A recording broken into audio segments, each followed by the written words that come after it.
আসলে আমাদের একটা মেকআপ ক্লাস ইতিপূর্বে ঈদের ঠিক আগে 18ই মার্চ আমরা 18ই এপ্রিল আমরা একটা ক্লাস নিতে পারিনি রমজানের এবং ঈদে বাড়ি যাওয়া এই রিলেটেড মুভমেন্টের কারণে। তো সেটির একটা মেকআপ ক্লাস আজকে আমরা নিচ্ছি।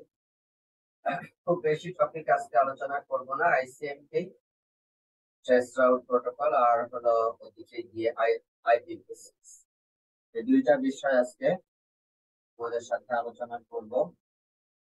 আমি একটু আগে খেয়াল করলাম যে আমার ইন্টারনেট একটু আনস্টেবল দেখাচ্ছে। এখনো ওয়াইফাই তে কানেক্ট করে আসছি। আমার ব্যাকআপ হটস্পট ওপেন করা আছে। ইন এনি কেস যদি ডিসকানেক্টেড করে হয়তো বা সঙ্গে সঙ্গে আবার কানেক্টেড হয়ে যাব। তো আমার মনে হয় সেটা নিয়েও সমস্যা হবে না, কিন্তু যে বিষয়টা এখানে গুরুত্বপূর্ণ সেটা হলো আমি মুনতাসিরকে পোস্ট করে রেখেছি সো দ্যাট আমি কোনো কারণে যদি নেটওয়ার্ক থেকে ডিসকানেক্টেড হয়েও যায়, you will be in that class and you will get services এবং মোবাইলের ডেটাতে আবার হয়তো বা ফেরত আসবে। তো আজকে আমাদের যে topic ICMP stands for internet control message protocol. আমরা যে পিং ব্যবহার করি, প্যাকেট ইন্টারনেট ব্রোকার প্রোটোকল, এই পিং প্রোটোকল কিন্তু একটা আইসিএমপি প্রোটোকলের অন্তর্ভুক্ত। পিং একটা টুল, আইসিএমপি প্রোটোকলের অন্তর্ভুক্ত পিং একটা টুল, যেটা ব্যবহার করে আমরা কানেক্টিভিটির স্ট্যাটাসটা আমরা চেক করতে পারি। হোস্ট এবং রাউটার গুলি এই একাধিক আইসিএমপি প্রোটোকলের টুলস গুলি ব্যবহার করে থাকে। স্যার আপনার মেবি ভিডিও অন হয়েছে। সরি, প্রোটোকল গুলি অন হয়ে থাকে যেন আমরা ইরর রিপোর্টিং করতে পারি। এরপরে হলো আমরা নেটওয়ার্ক এবং প্রোটোকলের যে সমস্ত অপারেশন সমূহ আছে সেগুলি যেন আমরা করতে পারি। তো এই যে অপারেশনস সেগুলি আমরা এখানে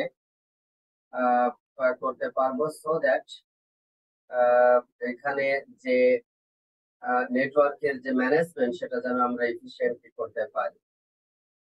এটা মূলত নেটওয়ার্ক লেয়ারের অ্যাবাভ দ্য আইপি এটা কাজ করে এবং মূলত আইপি ডেটাগ্রামই এই আইসিএমপি প্যাকেট গুলিকে ক্যারি ওভার করে। এটা খুবই ছোট একটা মেসেজ, আইসিএমপি মেসেজ পাঠানো। অনেক ধরনের টাইপ আছে, টাইপের মধ্যে কোড আছে। পিং প্রোটোকলে যে প্রথমে যেটা বলেছি, type 0 code 0, ping protocol packet internet broker. তারপর ডেস্টিনেশন যদি আনরিচেবল হয়, নেটওয়ার্ক আনরিচেবল, সেটা একটা ঘটনা। নেটওয়ার্ক পাওয়া গিয়েছে কিন্তু ওই নেটওয়ার্কের মধ্যে যে হোস্ট আমরা খুঁজতেছি সেই হোস্ট পাওয়া যায় নাই, সেটার একটা ঘটনা। তারপরে যে প্রোটোকলের সাথে আমরা কথা বলতেছি সেই প্রোটোকল আনরিচেবল, সেটার একটা ঘটনা। পোর্ট আনরিচেবল, সেটা একটা error reporting. Destination network unknown, খুঁজেই পাওয়া যাচ্ছে না, মানে আনরিচেবল সেটা একটা জিনিস আর আননোন এর একটা জিনিস। এই নাম কোন নেটওয়ার্ক আসলে এক্সিস্ট করে না। সিমিলারলি ডেস্টিনেশন হোস্ট আননোন, এরকম বিভিন্ন কোড এবং টাইপ দিয়ে এগুলিকে আইডেন্টিফাই করা হয়ে থাকে। এবং কারেক্ট যদি রিকোয়েস্ট যায় তাহলে রিকোয়েস্ট ইকো করবে যে হ্যাঁ আমি খুঁজে পেয়েছি, পিং এর মাধ্যমে টাইপ 840 প্যাকেট সেখানে আসবে। এরপরে রাউট অ্যাডভার্টাইজমেন্ট প্যাকেট আমরা অনেক সময় পাঠাই। Route advertisement packet, route Discovery packet, এগুলি সবই হলো আইসিএমপি ম্যানেজমেন্ট প্রোটোকলের মধ্যে। টিটিএল এক্সপায়ার্ড, এটা আরেকটা ইম্পর্টেন্ট মেসেজ। তারপরে আইপি হেডারের মধ্যে যদি কোনো ইরর থাকে, ব্যাড আইপি হেডার মেসেজ সোর্সকে ডেস্টিনেশন থেকে জানানোর জন্য এটিও আমরা ব্যবহার করে থাকি। সোজা কথায় ইন্টারনেট কন্ট্রোল মেসেজ প্রোটোকলের এই পিং প্রোটোকল, পিং টুলটা, আর একটা টুল আছে ট্রেস রাউট অথবা ইয়েতে ব্যবহার করলে এটা, উইন্ডোজে ব্যবহার করলে এটা হলো ট্রেসার্ট, TRACERT, ট্রেসার্ট বা ট্রেস রাউট একই টুল। পিং দিয়ে যেরকম কানেক্টিভিটি টেস্ট করা যায়, হোস্ট অথবা নেটওয়ার্ক আনরিচেবল নাকি রিচেবল না, নোন নাকি নোন না, আইপি হেডারের প্যাকেটে কোনো সমস্যা আছে কিনা, এগুলি যেরকম চেক করা যায়, ট্রেস রাউট দিয়ে যেটা চেক করা যায় সেটা হলো সোর্স থেকে আমি একটা ডেস্টিনেশনে ডেটা প্যাকেট পাঠাচ্ছি, এন্ড টু এন্ড ডিলে কত এবং কোন হোপে কত ডিলে হচ্ছে সেগুলি সম্পর্কে জানা যায়। যেরকম এই লিঙ্ক যদি ডিস্টার্ব দেয়, তাহলে আমি এখানে ট্রেস রাউট করলে বুঝতে পারবো যে এই লিঙ্কটা ঠিক আছে, এইটা ঠিক আছে, এইটা ঠিক আছে, কিন্তু এইখানে কানেক্টিভিটি লুজ হয়ে গেছে। তাহলে আমাকে তখন করতে হবে কি, এখানে অল্টারনেট যদি কোনো রাউটার থাকে, সেই রাউটার দিয়ে আমাকে ট্রাভেল করে ডেস্টিনেশনে পৌঁছানোর জন্য প্রয়োজনীয় ব্যবস্থা গ্রহণ করতে হবে। এটা কিভাবে আমরা করি? ফার্স্ট টিটিএল সমান যদি আমরা 1 সেট করি, তাহলে ও এখানে মেসেজ পাঠাবে, এখান থেকে মেসেজ পাবে, তাহলে একবার, দুইবার, তিনবার মেসেজ পাবে, তাহলে এভারেজ যেটা সেটা সে ব্যবহার করতে পারে। টিটিএল সমান যদি 2 পাঠায়, তাহলে সে এখানে পাঠানোর পরে এখানে পাঠাবে, এইখান থেকে কত দূরত্ব সেটা 3টা প্রব মেসেজ দিয়ে সে চেক করবে। টিটিএল সমান 3 পাঠালে এই পর্যন্ত, টিটিএল সমান 4 পাঠালে এই পর্যন্ত, এইভাবে করে করে এক এক করে করে পারবে। সো এইভাবে করে আমরা কি করতে পারি যে এই পাথের ডিসটেন্স কত, দেখো 3টা করে প্রপ প্যাকেট পাঠানো হচ্ছে, 1টা 2টা 3টা, 3টা করে প্রপ প্যাকেট পরের হোপে পাঠানো হচ্ছে, 3টা করে প্রপ প্যাকেট তারপরের হোপে পাঠানো হচ্ছে। যদি টিটিএল হয় হলো 3, একটা একটা করে যাবে, একটা একটা করে টিটিএল এর ভ্যালু কমতে থাকবে, যখন 0 হয়ে যাবে তারপরে আর এই প্রপ প্যাকেটটা আর ট্রাভেল করবে না।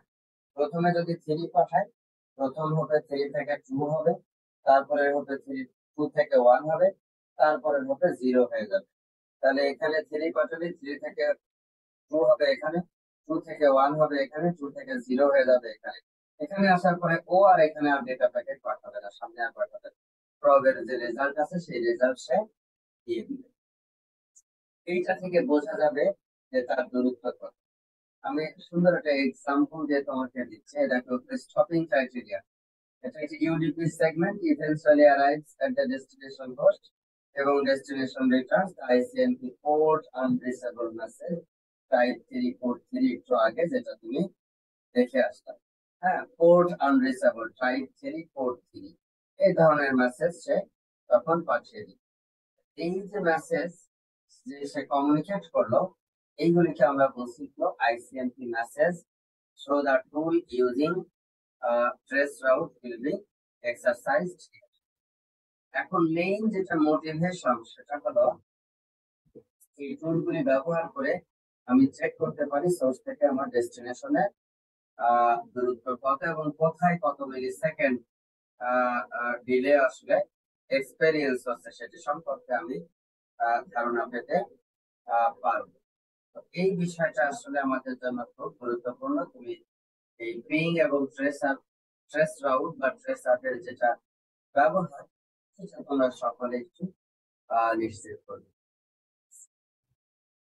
আজকের আমাদের অত্যন্ত গুরুত্বপূর্ণ টপিক হলো আইপি ভার্সন 6। এতদিন যে আইপি আমরা পড়তেছিলাম সেটা হলো আইপি ভার্সন কত, 4। আইপি ভার্সন হলো 4, IPv4 বলা যায় আইপি ভার্সন। আজকে আমরা পড়বো যেটা আইপি ভার্সন 6।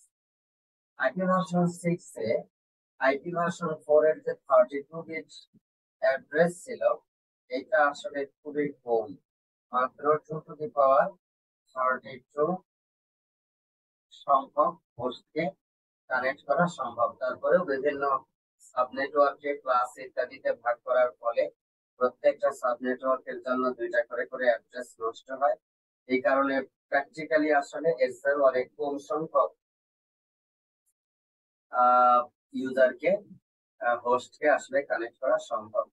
তো পৃথিবীতে ইন্টারনেটের পেনিট্রেশন এত দ্রুত বেড়ে যাচ্ছে যে মাত্র 4 বিলিয়ন অ্যাড্রেস দিয়ে আসলে এটা সম্ভব না।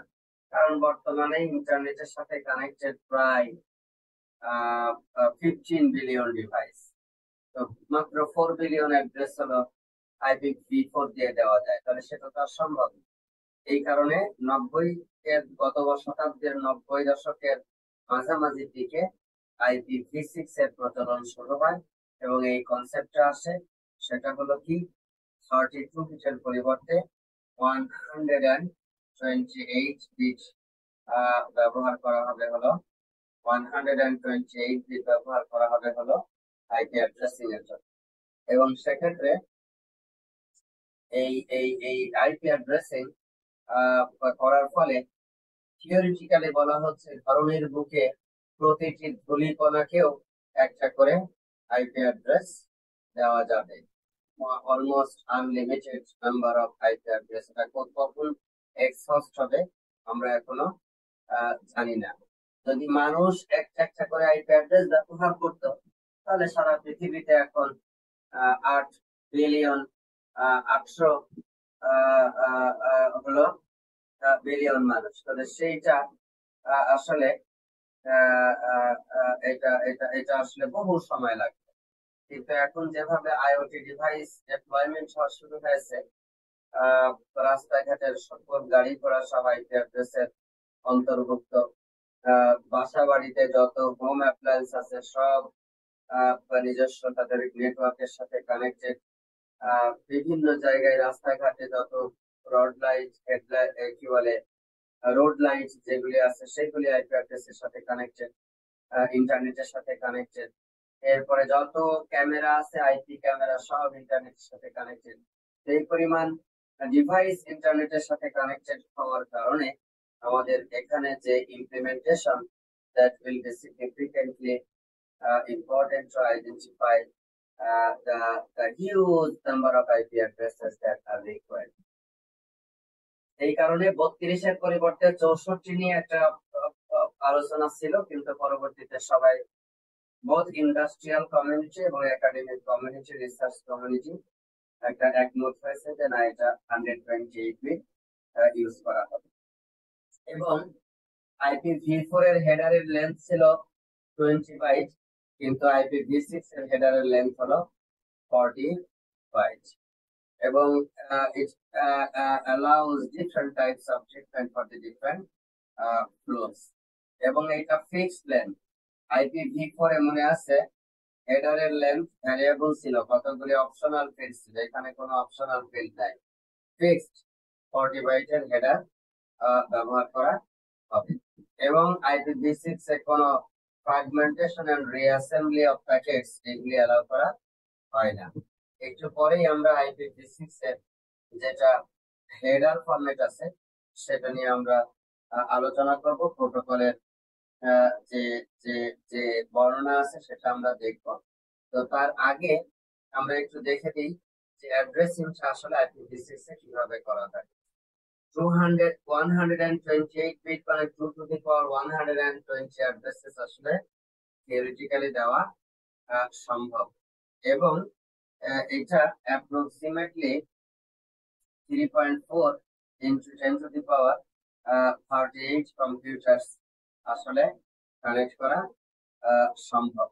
তো সেটিতে দেখা যাচ্ছে যে আর্থের সারফেস এরিয়াতে ল্যান্ড এবং ওয়াটার এটা এটা এটা মোট যত স্কোয়ার মিটার আছে, এই এই এই স্কোয়ার মিটারে দেখা যাচ্ছে যে প্রতি ধূলিকণাকেই একটা করে আইপি অ্যাড্রেস দেওয়া সম্ভব। Address assignment can never achieve 100% efficiency, but there are other reasons to be discussed later. কেন? যে আমাদের প্রত্যেকটা আইওটি ডিভাইস ওভারল্যাপিং থাকবে। শুধু পৃথিবী কত দৈর্ঘ্য প্রস্থ, তার আয়তন কত, এটা দিয়ে আসলে আমাদের হিসাব করলে হবে না। একটা বিল্ডিং যখন 20 তলা 50 তলা 100 তলা হয়, তখন রুমের এরিয়া দিয়ে ওখানে কতগুলি মেশিন ব্যবহৃত হবে এটা আসলে সুনির্দিষ্ট থাকে না। একটা যখন 100 তলা বিল্ডিং তৈরি হয়, তখন নিচের মাটি হয়তো ব্যবহার করতেছে সামথিং 5,000 স্কোয়ার ফিট বা 10,000 স্কোয়ার ফিট। কিন্তু ওই 10,000 স্কোয়ার ফিটে 100 তলা হইলে ওইটা আসলে 100 গুণন 10,000, তার মানে আসলে 10 লাখ সেখানে আসলে 1 স্কোয়ার ফিট জায়গা আসলে সেখানে দখল হয়ে যাচ্ছে। এবং সেখানে প্রত্যেক ফ্লোরে প্রচুর পরিমাণ আইপি এনাবল ডিভাইস সেখানে আমাদের কানেক্ট করতে হচ্ছে। এবং এটা নট অনলি যে ডিভাইস যেগুলি মানুষ ব্যবহার করছে, in addition to many other devices, IP camera devices, home appliances including refrigerator, computer, laptop, toaster, microwave oven, এমনকি ওয়াটার হিটার সবই এখন আসলে ইন্টারনেটের সাথে কানেক্টেড। এই কারণে এর অ্যাড্রেসিং মেকানিজমটা অত্যন্ত স্ট্রং হওয়াটা জরুরি। তো 128 বিট মানে 16 বাইট। আগে যেখানে 4 বাইট ছিল সেখানে 16 বাইট। তার মানে হলো এই রকমের 4 গুণ অ্যাড্রেসের সাইজ আসলে আমাদের বেড়ে গেছে। কিন্তু আসলে 4 গুণ তো অ্যাড্রেস হবে না, 2 এর পাওয়ার 128। আগে ছিল 2 এর পাওয়ার 32, এখন 128 হয়ে গেছে। দ্যাট মিনস এক্সপোনেনশিয়ালি আসলে সংখ্যাটা বাড়বে, গুণন আকারে বাড়বে না, এক্সপোনেনশিয়ালি আসলে সংখ্যাটা বেড়ে যাবে। এবং এই আইপি অ্যাড্রেসের এগুলি এরকম ভাবে রিপ্রেজেন্ট করা হয়।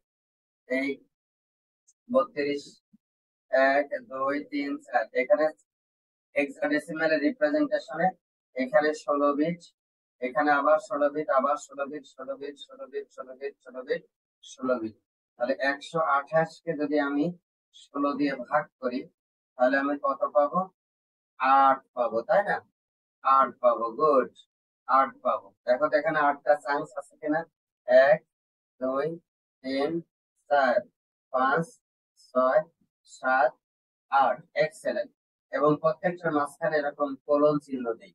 আর এইগুলিকে আমরা এই যে হেক্সাডেসিমাল নাম্বার সিস্টেম, 4 বিট করে করে 16 বিট এখানে আছে, 4 বিট করে করে 4টা হেক্সাডেসিমাল ডিজিট দিয়ে আমরা রিপ্রেজেন্ট করি। আরো কিছু স্কুইজিং মেথডোলজি আছে, সেটা হলো কখনো যদি এরকম অল জিরোস থাকে, তাহলে আমরা এতগুলি জিরো না লিখে একটা জিরো বসাইতে পারবো। এটা ভ্যালিড অ্যাড্রেস, এটাকে বলা হচ্ছে অ্যাব্রিভিয়েটেড অ্যাড্রেস। মানে আমরা পূর্ণাঙ্গটা লেখা দরকার নাই, শর্ট অংশটা লিখলেই হচ্ছে। প্রথমে 00 আছে, তারপরে 74 আছে, 00 লেখা দরকার নাই, শুধু 74 লিখলেই হচ্ছে। তো এই রকমের ভাবে অল্প জায়গায় যেন এরকম অ্যাড্রেসটা লেখা যায়, ম্যানেজ করা যায়, বাট ইট ইজ কম্প্রিহেন্ডেবল বা আন্ডারস্ট্যান্ডেবল হয়, সেটা আসলে এখানে নিশ্চিত করতে হবে। এইখানে আবার একটা ঘটনা আছে, সেটা হলো যদি ডাবল হয়, তাহলে ডাবল এরকম 3টা থাকলে অ্যাপ্লিকেটেড করে এই কাজটা করা যাবে, কিন্তু আলাদা আলাদা ভাবে এই কাজটা করা যাবে না। সো অ্যাব্রিভিয়েশন পর পর 3টা জিরো আছে, এরকম পর পর আমরা এখানে ফাঁকা দিয়ে দিলাম। এটা দিয়ে 3টা না 4টা জিরো আছে, রাইট? তাহলে এরকম কোলন ফাঁকা দিয়ে আবার কোলন দিলাম, তাতে এই জিনিসটা আসলে এখানে রিপ্রেজেন্টেড হবে। সো এই ক্ষেত্রে অ্যাড্রেসেস কি? FDC 0.0.0.0, তারপর আবার BBFF, এরপর অল এফএফ, এই যে অল এফএফ এবং BBF এখানে যেভাবে আছে সেভাবে। এবং এইখানে দেখো 2টা কোলন পর পর, মানে মাঝখানে একটা জিরো আসলে এখানে আছে। এইভাবে করে আমরা কি করবে রিপ্রেজেন্ট করতে পারবো। এখানে একটা এক্সারসাইজ দিয়েছে, what is the complete IPv6 address for this one. এটার জন্য কমপ্লিট IPv6 অ্যাড্রেসটা, তাহলে কমপ্লিট IPv6 অ্যাড্রেস, এটা তো 4 বিট 4টা আছে। এটা সিএবি আছে, 1 2 3 4 1 2 3 4 আছে। এইখানে ডবল কোলন আছে, FEED, এরপরে 3, এরপরে এতই। এটা তো গেল, এখানে সামনে কিছু নাই মানে কি জিরো আছে। এখানে 1 2 3 4 যা তাই আছে, এখানে কিছু নাই মানে কি অল জিরোজ আছে। এখানে আর একটা অল জিরোজ আছে, এজন্য 2টা মিলে একটা আছে। এরপরে FEED তো এখানে আছে। এরপরে হলো 3 3 মানে ওইটা 3 আর সামনে 3টা জিরো আছে, তারপরে বিই এর একটা প্রশ্ন আসতে পারে, স্যার এখানে ডাবল কলন আছে, এখানে তো 4টা জিরো দিয়ে শেষ হতে পারতো, আপনি কিভাবে বুঝলেন যে দুইবার হবে? দুইবার হবে বোঝার বুদ্ধি হলো, এরকম 8টা পেয়ার থাকতে হবে। এটা হলো একটা, দুইটা, এটা হলো তিনটা, এটা হলো চারটা, এটা হলো পাঁচটা, এটা হলো ছয়টা। বাকি আছে কয়টা? দুইটা। এখানে দুইটা, ওই যে যে দুইটা বাকি আছে সেটা এখানে থাকবে। তাহলে এইটা হলো হিসাবের বুদ্ধি, কিভাবে আমরা IPv6 অ্যাড্রেস দেখে সহজে শর্ট ফর্ম থেকে লং ফর্মে আমরা ট্রান্সলেট করতে পারি। বড় অ্যাড্রেস যেহেতু 16 বাইট এবং এবং 128 বিট, এই জন্য রিপ্রেজেন্টেশনের সময় একটা শর্টকাট ওয়ে বা অ্যাব্রিভিয়েটেড ওয়েটা আসলে খুব প্রচলিত আছে, এবং এটি নেটওয়ার্ক অ্যাডমিনিস্ট্রেটররা প্রায়শই প্র্যাকটিক্যাল ইন্টারনেট কনফিগারেশনের সময় ব্যবহার করে থাকে। তো এই সম্পর্কিত কিছু ধারণা আমাদের থাকে। এখন যদি বলি এইটার কমপ্লিট অ্যাড্রেস কি, লিখে ফেলো তো দেখি। এইটার কমপ্লিট অ্যাড্রেস কি তোমরা যদি একটু লিখে ফেলো কাইন্ডলি, আমি 1 মিনিট একটু নীরবতা।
কেউ তো এখনো দেখি হ্যান্ড রেজ করে নাই, বুঝতে পারছো না? এটা কিন্তু সহজ ছিল। আমার মোট 8টা এরকম পেয়ার লাগবে। 8টার মধ্যে এখানে দেওয়া আছে কয়টা? একটা, দুইটা, তিনটা। আর লাগবে কয়টা? 5টা। 5টা লাগবে স্যার। 5টা লাগবে। আচ্ছা, এইটা ভ্যালিড অ্যাড্রেস না, কারণ এখানেও শর্ট করা হয়েছে, এখানেও শর্ট করা হয়েছে। একটা ম্যাক্সিমাম ম্যাক্সিমাম একটা পেয়ারকে শর্ট করা যাবে, একটা প্লেসে শর্ট করা যাবে, একাধিক প্লেসে শর্ট করা যাবে না। এটা মিনিংফুল, কারণ এই যে এখনই আমরা প্রবলেমে পড়ছি। 5টা কম আছে, তাহলে 5টা, এখানে তিনটা, এখানে দুইটা, নাকি এখানে দুইটা, এখানে তিনটা, নাকি এখানে একটা, এখানে চারটা, নাকি এখানে চারটা, এখানে একটা, কি আমরা কিন্তু জানি না, অসংখ্য অপশন থাকতে পারে। ওই জন্য অ্যাব্রিভিয়েট করতে হলে পরে অ্যাব্রিভিয়েটেড ডাবল করা যাবে না, যে কোনো পুরো অ্যাড্রেসে যে কোনো একটা জায়গায় অ্যাব্রিভিয়েট করা যাবে, তাহলে পরে আমরা ওটা সাপ্রেসিং করা, অ্যাব্রিভিয়েটেড করা এক জায়গায় করা যাবে, জিরো গুলিকে অ্যাব্রিভিয়েটেড করা যাবে, কিন্তু একাধিক জায়গায় করা যাবে না। তাহলে এটা একটা ভালো অ্যান্সার আমরা পাইলাম। এখন IPv6 এর ডেটাগ্রাম আমরা দেখব। IPv6 এর ডেটাগ্রাম দেখার সময় আমরা দেখব যে আগের মতো ভার্সন আছে, প্রায়োরিটি নাম্বারিং আছে, এখানে ফ্লো লেভেল নতুন একটা জিনিস যুক্ত করা হয়েছে। ফ্লো লেভেল যুক্ত করা হয়েছে, সেটা হলো IPv6 এর ট্রাফিক বিভিন্ন ইউজারের কাছ থেকে যখন ক্রিয়েট হবে, তখন তাদের একটা ফ্লো নাম্বারিং থাকবে based on service priority. Email হলে একরকম, ওয়েব হলে একরকম, রিয়েল টাইম যেটা কমিউনিকেশন হলে আর একরকম। তো ওই জিনিসগুলি ফ্লো দিয়ে হলো নির্ধারণ করা হবে যে ফ্লোর কোন ফ্লোর প্রায়োরিটি কত, এবং সেই ফ্লো এর ইম্পর্টেন্স ধরে রাউটিং এস্টাবলিশ করা হবে, যেগুলি আমরা আগামী দিনে পড়ব। আর হলো পেলোড লেন্থ, পেলোড মানে তো অরিজিনাল ডেটা যেটা সেটা লেন্থ কত সেটা সে বলে দিচ্ছে। এরপর নেক্সট হেডার, নেক্সট হেডার বলতে এই লেয়ারে তো আমরা আইপি লেয়ার ব্যবহার করলাম, এর উপরে কি জিসিপি নাকি ইউডিপি সেটা বলে দিতে হবে। আর হোপ লিমিট তো আমরা জানি সাধারণত 32 বা 30 হিসাব করে দেওয়া হয়। অথবা আমরা চাইলে ছোট করতে পারি, এটা অ্যাডমিনিস্ট্রেটরের চয়েসের ব্যাপার, যে কতদূর পর্যন্ত আমরা ডেটা ট্রাভেল করাবো এবং কত হোপের মধ্যে সোর্স থেকে ডেস্টিনেশনের মধ্যে আমরা পৌঁছাইতে। একইভাবে সোর্স অ্যাড্রেস আছে 128 বিট ফুল, ডেস্টিনেশন অ্যাড্রেস আছে 128 বিট ফুল। আর হলো পেলোড, পেলোড মানে হলো কি অরিজিনাল ডেটা যেটা আসলে আমরা কমিউনিকেট করতে চাচ্ছি। আর এই সোর্স আর ডেস্টিনেশনের অ্যাড্রেস হলো এখন 128 বিট, এটা আসলে মেনটেন করা হয়েছে। এবং এই IPv6 ডেটাগ্রাম এটা এটা ফ্লো এর কনসেপ্ট নিয়ে আসার কারণে প্রায়োরিটাইজেশন এখানে খুবই ইফিশিয়েন্টলি ম্যানেজ করা সম্ভব। এখানে কোনো চেকসাম নাই, ফ্র্যাগমেন্টেশন রিঅ্যাসেম্বলি নাই, এবং আপার লেয়ারে নেক্সট হেডার লেয়ার প্রোটোকল কি সেই বিষয়ে কোনো ধারণা এখানে নাই।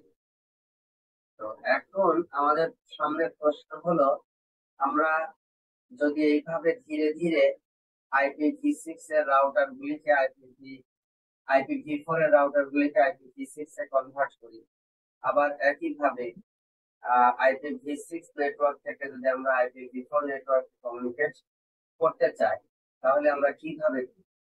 এই জন্য টানেলিং নামে একটা কনসেপ্ট আছে, transition from IPv4 two IPv6। এই জন্য টানেলিং কনসেপ্ট দিয়ে আমরা করতে পারি।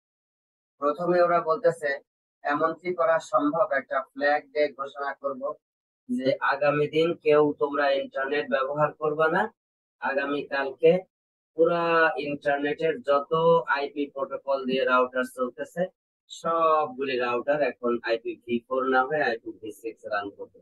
এখন তোমরা যত সিএস যেগুলি যেগুলি ইন্টারনাল যেগুলি সার্ভার তোমরা মেনটেন করতেছো সেইগুলির আইপি অ্যাড্রেস তোমরা কেনার ব্যবস্থা করো বা একটা মেনটেন করো, সো দ্যাট তোমাদের এটা সম্ভব। ওইটা আসলে তো ফ্ল্যাগ দিয়ে তো আসলে ডিফাইন করা সম্ভব না, ফলে আমাদের কি করতে হবে, ব্যাকওয়ার্ড কম্প্যাটিবল একটা সিস্টেম তৈরি করতে হবে। ব্যাকওয়ার্ড কম্প্যাটিবল একটা সিস্টেম আমাদের তৈরি করতে হবে, সো দ্যাট আমরা যেন IPv4 এবং IPv6 they can dance together, they can live together, তারা যেন একই সাথে এই সিস্টেমে সুন্দরভাবে থাকতে পারে সেটি আমরা ইনশিওর করব। এই জন্য একটা কনসেপ্টের নাম হলো টানেলিং। কি নাম? টানেলিং। বলো, তোমরা কি আসো নাকি না, আমি তো বুঝতে পারতেছি না, বলো। টানেলিং। রাইট, টানেলিং হলো IPv6 থেকে IPv4 এর ডেটা পাঠানো এবং IPv4 এর নেটওয়ার্ক থেকে IPv6 এ ডেটা পাঠানোর জন্য আমরা একটা টানেল তৈরি করে দিব, যে এই টানেলের ভিতর দিয়ে যেটা যাবে সেটা পাস হইতে পারবে, বাকিটা পাস হইতে পারবে না। টানেলের মাথায় একটা ফিল্টার বসাই দিব, ওই ফিল্টার আসলে নির্ধারণ করবে যে কোনটা IPv6 এনাবলড আর কোনটা IPv6 এনাবলড না, ইন্টারনাল নেটওয়ার্কে কার অ্যাক্সেস আছে আর কার অ্যাক্সেস নাই। সেটা খুব সহজ, দেখো এইখানে যে আমরা করছিলাম IPv4 এর হেডার ফাইল, তারপরে ডেস্টিনেশন অ্যাড্রেস, তারপরে সোর্স অ্যাড্রেস, তারপরে হলো IPv6 ডেটাগ্রাম। তাহলে আমরা কি করবো, IPv6 এর কমপ্লিট ডেটাগ্রাম IPv4 এর ওখানে আমরা মেসেজ হিসাবে নিয়ে ওইটাকে এখন IPv4 প্যাকেটের মাধ্যমে ট্রান্সফার করে দিব। আমি আরো ক্লোজ একটা এক্সাম্পল দেখাচ্ছি এইখানে, খেয়াল করে দেখো। এ একটা নেটওয়ার্ক, এটা IPv6, বি একটা নেটওয়ার্ক IPv6, ই একটা নেটওয়ার্ক IPv6, এফ একটা নেটওয়ার্ক IPv6। এটা যদি হয় তাহলে কিন্তু কোনো কিছুই দরকার নাই, সবাই সবাইকে চেনে এবং একই ধরনের প্রোটোকল স্ট্যান্ডার্ড ব্যবহার করে এ থেকে বির কাছে, বি থেকে ই থেকে এফ এর কাছে ডেটা পাঠানো সম্ভব। কিন্তু যদি এমন হয় যে ওখানে IPv4 এর নেটওয়ার্কও আছে, এই যে IPv4 এর নেটওয়ার্ক এখানে আছে, এইখানেও IPv4 এর নেটওয়ার্ক আছে, মাঝখানে একটা বড় ইন্টারনেট লেয়ার আছে। তাহলে এখানেও IPv6, এখানেও IPv6, কিন্তু মাঝখানে IPv4 এর নেটওয়ার্ক আছে। তাহলে এখন কি করব? কাজটা খুব সহজ। অ্যাজ ইফ এই পুরা যে চিঠিটা ছিল IPv6 নেটওয়ার্কের কাছে, এইটা এখন হলো চিঠির মূল অংশ, হয়ে যাবে, কন্টেন্ট হয়ে যাবে। আর এইখানে হলো হেডার বসায়। ওই যে IPv4 বলতেছে তার আইপি অ্যাড্রেস কত, তার ডেস্টিনেশন অ্যাড্রেস কত, তার সকেট নাম্বার কত, ব্যান্ডউইথ ইত্যাদি ইনফরমেশন এখানে বসায় দিয়ে প্যাকেটটাকে এইটার ভিতর দিয়ে পাঠায়। ওইখানে গিয়ে প্রথমে এই আউটারটা আনফোল্ড হবে, আর তারপরে হলো ভিতরের যা হলো আনফোল্ড হবে। ঠিক এইভাবে করে আমরা পৃথক করতে পারবো। তো এইখানে দেখো IPv4 টানেল তৈরি করতেছে, কানেক্টিং IPv6 রাউটার্স, এবং এইটার ভিতরে যে ঘটনাটা ঘটবে, এই IPv4 এর হেডার আর অরিজিনাল ইনফরমেশন হলো IPv6 এর ডেটা, ওইটার ভিতর দিয়ে যাবে। এখন যদি বলো স্যার উল্টা যদি হয়, বাহিরেই আছে হলো IPv4 আর ভিতরে আছে IPv6, সেম সেম ভাবে হবে। IPv6 বাইরে থাকে, এই দেখ ফ্লো এক্স দিয়ে দিছে, সোর্স এ ডেস্টিনেশন এফ, সোর্স হলো এ, ডেস্টিনেশন হলো এফ। কিন্তু এই রাউটার করবে কি, এই রাউটার এখান থেকে রিসিভ করবে, এই বেটা দোভাষী, ও হলো V4 এর নেটওয়ার্কের সাথেও কথা বলতে পারে, V6 এর নেটওয়ার্কের সাথেও কথা বলতে পারে, এইটাও তাই দোভাষী। ও কি করবে, এই পুরা প্যাকেটটা, এই যে এই প্যাকেটটা পুরা, এই প্যাকেটটা ভিতরে ঢুকাই দিবে, দিয়ে বাইরে একটা নতুন মোড়ক দিবে, মোড়কের উপর দিয়ে অ্যাড্রেস ট্যাড্রেস সবকিছু যা যা বসানো লাগে সব বসা IPv4 এর উপর দিয়ে পাঠাই দিবে। IPv4 এর উপর দিয়ে পাঠালে ওই পাশে আবার IPv4 এর যেটা গেটওয়ে আছে সেইটা রিসিভ করে আনপ্যাক করবে, করে এই মাঝখানের অংশটা শুধু ওই এফ নেটওয়ার্কের কাছে ট্রান্সফার হলো, এফ এর কাছে শুধু এই মাঝখানের অংশটা শুধু share. So this is how IPv4 and IPv6 jointly playing together efficiently for transporting data from one corner of the world to another corner, running different types of protocols simultaneously. So it's a very important concept that can help us to identify the different contributions made by our previous scientists and authors. এইভাবে করে আমরা IPv6 এর domain আমরা কিনছি ধীরে ধীরে, এবং অনেকেই ইমপ্লিমেন্ট করে ফেলেছে বিভিন্ন বিশ্ববিদ্যালয় এবং গভর্নমেন্ট নন গভর্নমেন্ট অফিসে এখন আছে। এইখানে দেখো একটা এক্সাম্পল দেখাচ্ছে যে IPv6 এর ডেপ্লয়মেন্ট স্ট্যাটাস। হ্যাঁ, 30% of the total network has already been established. More than 30, in fact 35 has been established by the IPv6, but still it is slow. It is slow. Still it is slow. এবং এই long time deployment সেটা লেগে যেতে পারে 25 years and continue, এবং যে কারণে এই এই ওয়েব গ্লোবাল মিডিয়ার উপরে নির্ভর করে আমাদেরকে এই ধরনের ডেপ্লয়মেন্ট অ্যাপ্রোচে আসলে যেতে হবে। আজকে আসলে আমার দিক থেকে এই পর্যন্তই।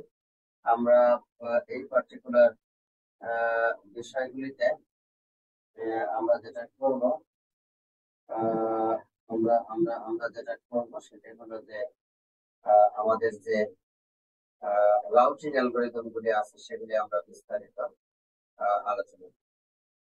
তার আগে আমি তোমাদের কাছে প্রশ্ন চাচ্ছি যে কিছু ধরনের বিষয়গুলি আমরা এখানে আলোচনা করেছি সেটা একটু সামারি করবো, এবং বাকি যে কোশ্চেন গুলি আছে সেগুলি একটু আনসার করবো, প্লিজ। স্যার আমার একটা কোশ্চেন আছে। বলো প্লিজ। স্যার আমরা যদি IPv6 এ ট্রান্সফার করতে চাই তাহলে কি আমাদের পুরো রাউটার গুলো কি IPv6 এ ট্রান্সফার করতে হবে নাকি টানেলিং ইউজ করে আমরা কাজ চালাতে পারবো? টানেলিং ইউজ করে আমরা কাজ চালাতে পারবো, কিন্তু টানেলিং করলে এটা হলো IPv4 এর নেটওয়ার্কের উপরে আমার ডিপেন্ডেন্সি থাকলো, এবং সেক্ষেত্রে কনভার্সনের জন্য ইফিসিয়েন্সির কিছুটা লস হবে। এটা হলো ইন্টারমিডিয়ারি ব্যবস্থা, কিন্তু IPv6 যদি আমি করে ফেলতে পারি সব জায়গায়, তখন আর টানেলিং এর আমার কোনো প্রয়োজন হবে না। একবার V6 থেকে V4 এ কনভার্ট করো, আবার ওই পাশে গিয়ে V4 থেকে V6 এ কনভার্ট করো। These are time consuming task, we don't need it. আমি যার কাছে ডেটা পাঠাবো সেও IPv6 চালাচ্ছে, আমি যেখান থেকে পাঠাচ্ছি সেও IPv6 চালাচ্ছে, এবং যে রুট হয়ে এই প্যাকেট যাবে সেইখানেও সবাই IPv6 চালাচ্ছে। এইরকম যদি একটা সিনারিও হয়, তাহলেই কেবল IPv6 এর যে আসল বেনিফিট সেটা আসলে আমরা পেতে পারবো। আহ তো এটি এটি একটা ইম্পর্টেন্ট বিষয় তুমি প্রশ্ন করেছো, তো সেটি আসলে আমাদের ইনভেস্টিগেট করা দরকার।